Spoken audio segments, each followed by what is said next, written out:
Good afternoon, evening, morning, folks, whatever time it is for you. This is Mechanic Dave here. I got a 2005 Volvo XC90 with a 4.4 liter, and I'm doing an alternator, and I just kind of wanted to do a quick rundown on what it would take to get it. If you have a lift, then you're going to be happy. If you don't, you're going to be rolling around on the ground, and you might be a little upset, but you'll be all right. Just lay down some foam so your back don't hurt from all the rolling around. Anyhow, what I ended up doing, and this is a pretty pain in the ass job, and like I said, I only really do the ones that make videos of the ones that are real pain in the ass. The alternator I went with was one from Napa. This one was about $189 my cost.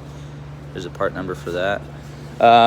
First things first, took the wheel off, took the rotor off. In the center of the rotor there's a nut right here. That sucker was about a 13. Then I undid I left the lower ball joint intact, but I removed the two bottom bolts there and sprayed penetrating oil around here, and then it'll come out of its housing there. The top, I took the two bolts out here that go to the strut tower. Those were, I think one end was a 19, and then I used an 18 on the other end. Used a trusty air chisel to buzz the assembly up to get this lower ball joint out of the hub assembly. Then I just kind of laid it off to the side. Oh yeah, obviously the caliper comes off, and then I just hang it up with a bungee up out of the way. I've seen videos where people remove the strut tower. I don't think that's necessary, because I honestly hate messing with the sway bar link and all that other garbage.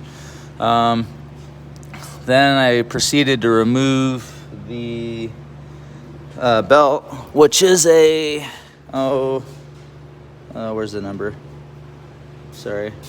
It's a 19 millimeter socket, and I just used a snap-on breaker bar.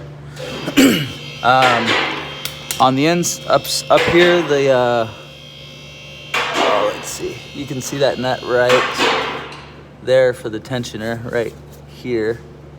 Remove tension, and then you can slide it off of that pulley right there. Don't try to take it directly off the alternator, you won't get it that way. Just slide it off the pulley, set the belt off to the side. Then go ahead and work on removing the transaxle, which is this big sucker here. Keep in mind it's got a carrier bearing right in the center here, and in order to get it, this is bolted onto the back side of the engine, and then you've got a cap here that goes over the bearing. So on the inside of the cap, it's got a lip, so if you try to do an air chisel to knock this transaxle out like you can on all the other vehicles, you might damage this bearing assembly, so don't even try it. So remove this cap first. It's held on by 12 millimeter or 13 millimeter bolts. Pull the cap, and then you have 4 bolts here, which are, they're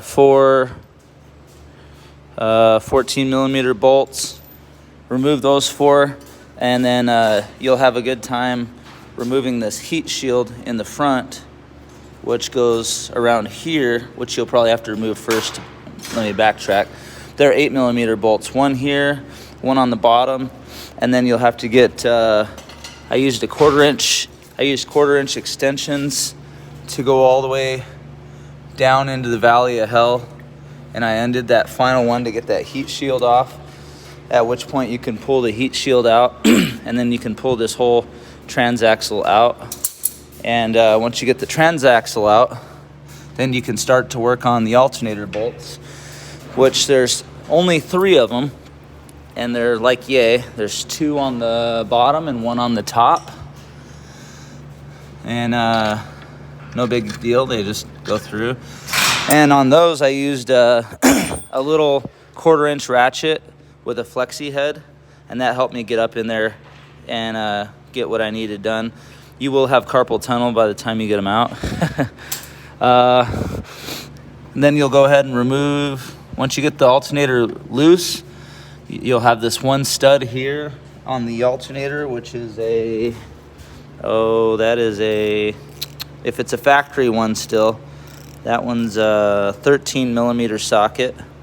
I use a shorty because long ones will get in the way. Then you'll have one clip here. Unfortunately, all that wiring stays up there, so you'll have to kind of do it way up here. And then the heat shield, don't even bother trying to pull it out, because you'll just remove the whole alternator as one assembly. Otherwise, you'll really be upset, because that's a torque bit that you'll remove while you got it on the ground. These are power steering lines here. That eyelet belongs on that stud up there, and it's got a 10 millimeter nut. And there's another one right up there. Sorry, my clarity is terrible right here, but there's an eyelet here, like I mentioned, and then there's one up from it just about 6 inches away, 10 millimeter nut as well. And you'll have to probably pry the living hell out of this assembly to get it up, and then you can get the alternator to come out through this side. And it takes quite a bit of while. And but other than that, it took me about 2.5 hours to get the sucker out. Now I'm putting it in. It should be a lot quicker. But one thing I want to mention is this nut that they give you it comes with the lock nut and a little thin nut like that, or a lock washer and a thin nut. I personally don't like that one.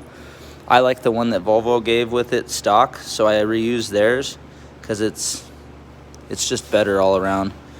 This little one here, you're gonna have a hell of a time getting it started in there. This one will lock. I might use that lock washer in conjunction with this, but I don't care for these nuts. They're too thin. So other than that, reverse order. See, I just left my assembly hanging here. There's no sense in knocking all that other stuff out. The book says 2 hours, and I don't know why it keeps saying that the alternator's on the front. I looked all over the scan tool manual, and I couldn't figure out why it kept saying it was on the front underneath the AC pump. I think that's a different model. But other than that, if you guys got any questions, let me know, and good luck.